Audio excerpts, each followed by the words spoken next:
আমাদের জীবনে অনেক রকম সমস্যা, অনেক রকম চ্যালেঞ্জ।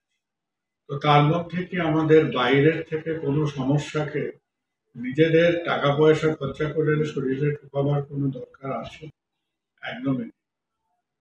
আমাদেরই ভুল যে আমরা বহু বহু বছর আগে মনে করতাম যে স্মোকিং, টোব্যাকো কনজাম্পশন, সিগারেট হিসেবে হোক, বিড়ি হিসেবে হোক, জর্দা, দোক্তা, মশলা যার মধ্যে দিয়েই হোক, আমরা মনে করতাম এটা একটা নিরীহ জিনিস এবং এটা একটা স্বাভাবিক অভ্যেসের মতো আমাদের অনেকের মধ্যে এসে গেছে।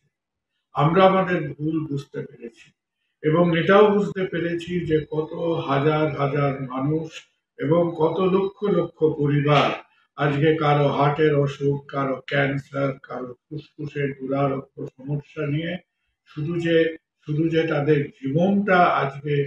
জীবনটা তারা হারাচ্ছেন তা নয়, এদের পিছনে পিছনে বহু নিরপরাধ পরিবার, ছেলেমেয়েরা, তারাও কিন্তু আজকে একটা অসহায় পরিস্থিতিতে গিয়ে দাঁড়াচ্ছে।